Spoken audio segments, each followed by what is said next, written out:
উপবিষ্ট প্রধান অতিথি, বিভিন্ন রাজনৈতিক দলের নেতা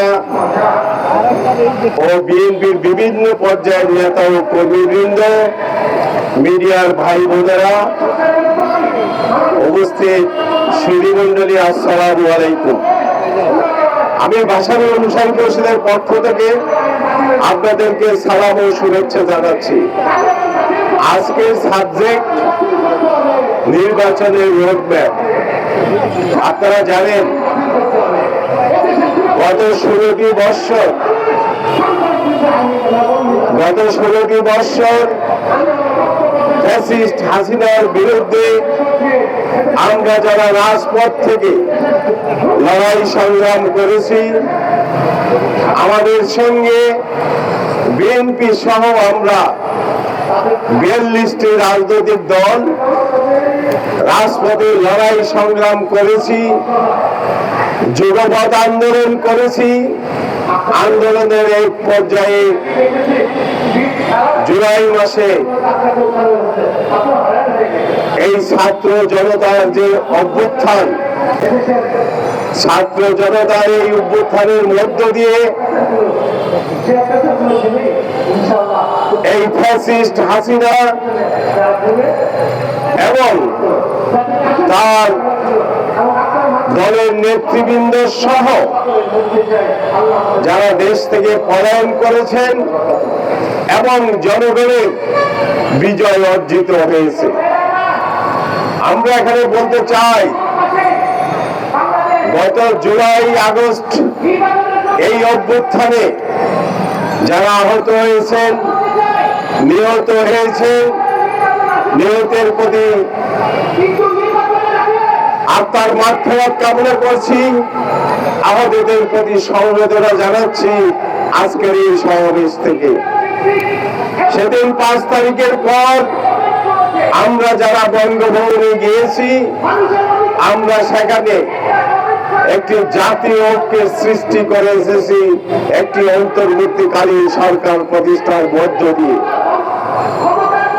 এবং অন্তর্বর্তীকালীন সরকারের প্রধান বিশ্ববরণ্য একজন ব্যক্তিকে আমরা সেদিন বঙ্গভবনে আমরা দিয়ে এসেছি, ডক্টর ইউনূস সাহেবকে।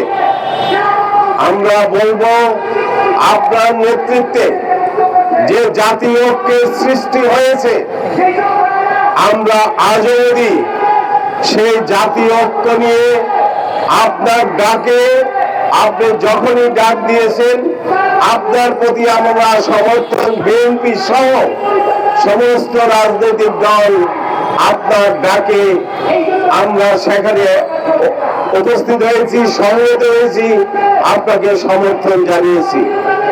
তাই আমি বলবো, এই যে মানুষ যে ভোটের অধিকার হারিয়ে ফেলেছিল, গত 16 বৎসরের 4টি নির্বাচন, এই নির্বাচনে এই দেশের মানুষ ভোট দিতে পারলে তাদের ভোটের অধিকার ছিল না। আপনি অতি সত্ত্বর প্রয়োজনীয় সংস্কার করে আপনার ভোটের ব্যবস্থা করেন।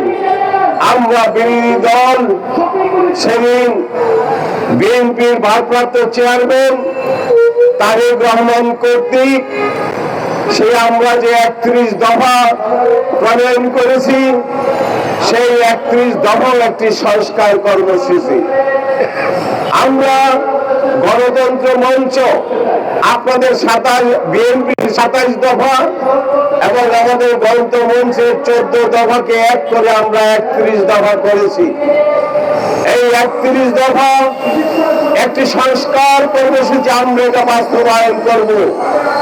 আমরা যৌথভাবে নির্বাচন করব, যৌথভাবে 31 দফা নিয়ে আমরা মাঠে নির্বাচনী ম্যানিফেস্টোতে আমরা নিয়ে যাব।